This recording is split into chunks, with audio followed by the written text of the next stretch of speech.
लेकिन हिरण्यकश्यप को मारने से पहले एक सीन आता है जहाँ हिरण्यकश्यप अपने प्राइम में होता है, अपने सबसे बड़े रूप में होता है।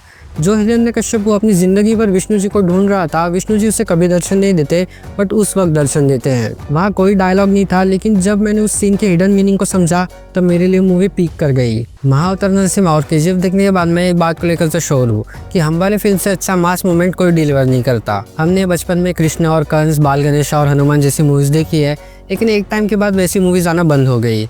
हमें हार्डली ही इंडियन एनिमेशन इंडस्ट्री से कोई प्रोजेक्ट देखने को मिला। महाअवतार नरसिम्हा को बनाकर इसी गैप को फील किया है कांतारा, केजीएफ और सालार के प्रोड्यूसर्स हम वाले फिल्म्स ने, जिसमें 2038 तक 7 मूवीज आएंगी, जिसके बारे में आगे बात करेंगे। तो मेरा एक्सपीरियंस कैसा था इस मूवी को देखने का, और हालांकि कहानी तो सबको पता है, लेकिन इस मूवी में उस कहानी को किस तरह से प्रेजेंट किया गया है उसके बारे में मैं डिटेल में बात करूंगा, तो शायद स्पॉइलर हो सकते हैं। ऑनेस्टली मूवी के स्टार्टिंग में थोड़ा सा डर गया था। मुझे लगा ये लोग भी तो कहीं वो आदि पुरुष वाली मिस्टेक नहीं कर रहे, क्योंकि फिल्म स्टार्ट होती है दक्ष की पुत्री दिति से, जो अपने पति ऋषि कश्यप को अपनी साधना के वक्त काम भावना की वजह से डिस्टर्ब कर देती है। स्टार्टिंग का वो सीन 1.5 या 2 मिनट का था। हालांकि ये सीन उतना एक्सट्रीम नहीं था और डायलॉग्स भी नॉर्मल थे, लेकिन the conversation is about convincing. May be lot of parents will take their children to theatre to watch this epic movie. I don't know what they going to feel about it, but in my personal opinion जो इसका next scene था, जहाँ ऋषि कश्यप नदी से बाहर आते हुए बोलते हैं कि मैंने बोला था वो समय ठीक नहीं था और इसकी वजह से तुम 2 दैत्यों को जन्म दोगी। अगर फिल्म यही से शुरू होती तो हमें समझ भी जाता कि हुआ क्या था, और जो 1% की भी अकवर्डनेस रहती है ओपनिंग सीन को लेकर, वो भी ना होती। बस मेरी यही एक और लास्ट कंप्लेंट है इस मूवी को लेकर, जो शायद काफी लोगों के लिए कंप्लेंट हो भी ना, बट ये मेरा ओपिनियन है। बट अपनी स्टोरी एस्टेब्लिश करने के बाद मूवी जो हमें दिखाती है, that was really good. Starting में ही हिरण्यक्ष को मारने के लिए विष्णु जी अपना पहला अवतार लेते हैं, वराह अवतार, और वहाँ जो वराह अवतार और हिरण्यक्ष के बीच फाइट सीक्वेंस है, दैट वाज एपिक।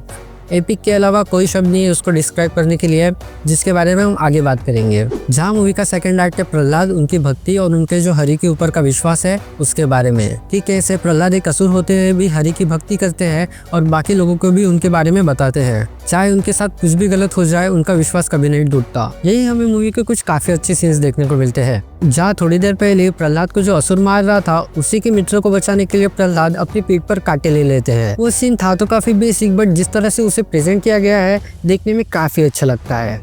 इसे वर्ड्स में एक्सप्लेन करना थोड़ा मुश्किल है, लेकिन आप जब मूवी देखोगे तो आपको समझ जाएगा कि मैं क्या कहना चाह रहा हूँ। और ऐसा ही एक सीन जहाँ स्टार्टिंग ऑफ द मूवी से ये दिखाया गया है कि जब भी विष्णु जी का भक्त उन्हें याद करता है और विष्णु जी को ये बताना होता है कि मैं तुम्हारे साथ हूँ, तब वो अपना एक फूल अपने भक्त तक पहुँचाते हैं। और मूवी में आगे एक सीन है जहाँ 2 असुर प्रहलाद को पहाड़ी पर से फेंकने के लिए जा रहे होते हैं। उस पहाड़ी पर उन्हीं फूलों का एक पेड़ होता है, और जब प्रहलाद उन असुरों से बात कर रहे होते हैं तब हवा की वजह से वो फूल इधर उधर उड़ रहे होते हैं। मूवी के इस पॉइंट तक हमें पता ही है कि स्टोरी में आगे क्या होने वाला है और हरे प्रहलाद को बचा ही लेंगे, लेकिन बाकी वक्त जब प्रहलाद को मारने की कोशिश की जाती है, वहाँ थोड़ी एंशियस फीलिंग होती है कि ऐसे कैसे बचाएंगे या क्या होने वाला है आगे। लेकिन यहाँ उड़ते हुए फूलों की वजह से एंशियस नहीं, बल्कि एक सेटिस्फैक्टरी फीलिंग होती है कि हरि तो यहाँ है ही। मूवी के इस पॉइंट तक मेरा ऐसा सोचना था कि this could be the symbolism, hidden meaning, इसका कुछ मतलब ना हो, बस सीनरी के लिए वो फूलों वाला पेड़ वहाँ ऐड कर दिया हो। लेकिन प्रहलाद को पहाड़ से फेंकने के बाद वही फूल क्लाउड की तरह फॉर्म होकर प्रहलाद जी को बचा लेते हैं। और मूवी में ऐसे काफी सारे होलसम सीन्स हैं, जैसे प्रहलाद को समुद्र में फेंक दिया जाता है और वो जब वापस लौटते हैं तब भजन गाते हुए वापस लौटते हैं, और सारे असुर भी उनके साथ भजन गाने लगते हैं। वो सीन भी काफी अच्छा था। और विष्णु भगवान का प्रहलाद को दर्शन देने से पहले प्रहलाद का जो खुद के साथ कन्वर्सेशन होता है वो भी काफी होलसम था।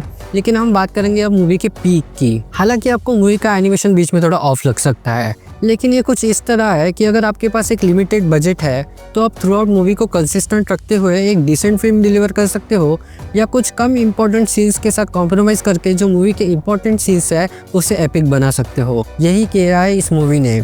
जहाँ इस मूवी में 2 फाइटिंग सीन्स है, एक वराह अवतार और हिरण्यक्ष के बीच में, और दूसरा नरसिम्हा अवतार और हिरण्यकश्यप के बीच में, और इन दोनों ही फाइट सीन को एपिक बनाया गया है। जहाँ हमारे माइथोलॉजिकल इमोशंस को डैमेज किए बिना और जिस तरह से इन फाइट सीन्स को प्रेजेंट किया गया है, लिटरली मास सिनेमा, कि हर मोमेंट पे चिल्लाने का मन करता है, और हमारे थिएटर में लोग चिल्ला भी रहे थे। जहाँ मूवी का पहला फाइट सीन हिरण्यक्ष और वराह अवतार के बीच में जो होता है वो स्पेस में होता है, और उसे इतने बड़े स्केल पे दिखाया गया है कि बाकी ग्रहों के लोगों को आसमान में सिर्फ वो फाइट देखने को मिलती है। और फाइट सीक्वेंस के बीच बीच में नरसिंह अवतार और वराह अवतार अपने अलग अलग रूप दिखाते हैं, और नरसिंह भगवान जैसे सबको शेर की तरह फाड़ते हैं, हर एक सीन पे तालियां और सीटियां बज रही थी। मूवी के दोनों फाइटिंग सीक्वेंस में एक चीज़ कॉमन रखी गई है कि हमें स्टार्टिंग से फील होता है कि वराह भगवान और नरसिंह भगवान हिरण्यक्ष और हिरण्यकश्यप से ज़्यादा पावरफुल है, होंगे भी क्यों नहीं, वो विष्णु भगवान के अवतार है। लेकिन फाइट को बैलेंस दिखाने के लिए पावरफुल उन दोनों को भी दिखाया गया है, लेकिन जब नरसिंह भगवान और वराह अवतार मारते हैं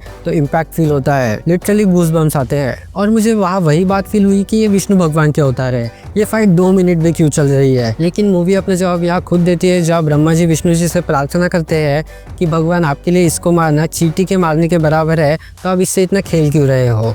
और बस वही होता है, फाइट सीक्वेंस खत्म हो जाता है और नरसिंह भगवान वरदान की वजह से शाम होने का इंतजार कर रहे होते हैं। लेकिन हिरण्यकश्यप को मारने से पहले एक सीन आता है जहाँ हिरण्यकश्यप अपने प्राइम में होता है, अपने सबसे बड़े रूप में होता है। जो हिरण्यकश्यप अपनी ज़िंदगी भर विष्णु जी को ढूंढ रहा था, विष्णु जी उसे कभी दर्शन नहीं देते, बट उस वक्त दर्शन देते हैं। वहाँ कोई डायलॉग नहीं था, लेकिन जब मैंने उस सीन के हिडन मीनिंग को समझा तो मेरे लिए मूवी पीक कर गई। हिरण्यकश्यप अपने सबसे बड़े रूप में था, जहाँ सब उससे डर रहे थे, लेकिन फिर भी वो विष्णु भगवान के हाथ पर इतना सा लग रहा था। उसका मीनिंग ये था कि हिरण्यकश्यप तुम इतने ताकतवर होते हुए भी मेरे नाखून के बराबर भी नहीं हो, and you are still not qualified enough to have a word with me. लेकिन इसके बाद भी हिरण्यकश्यप नरसिंह भगवान के आगे एटीट्यूड में होता है कि मेरे पास वरदान है, मुझे कुछ नहीं होगा। लेकिन तब नरसिंह भगवान बोलते हैं कि जिस ब्रह्मा जी से तूने ये सब मांगा था, उन्हें भी मैंने ही बनाया है। I am the ultimate God. तो मूवी 10/10 है, इसे आपको आपके फैमिली के साथ ज़रूर देखना चाहिए। और मूवी ऐसी है कि इसे अगर आप एक बार देख लो तो आपको फिर से थिएटर में देखने की इच्छा होगी। तो यही चीज़ मुझे एक्साइटेड करती है इस महाअवतार यूनिवर्स के लिए। जैसे हमने 25 में महाअवतार नरसिम्हा देखी, वैसे 27 में महाअवतार परशुराम, 29 में महाअवतार रघुनंदन, 31 में महाअवतार द्वारकाधीश, 33 में महाअवतार गोकुलनंदा, उसके बाद 35 और 37 में कल्कि पार्ट 1 एंड कल्कि पार्ट 2। तो जब मैंने इस मूवी को इतनी बार पीक बोल दिया है तो एक बार लाइक एंड सब्सक्राइब के लिए तो बोल ही सकता हूँ। So if you like the video, do like and subscribe, and we'll meet in the next one.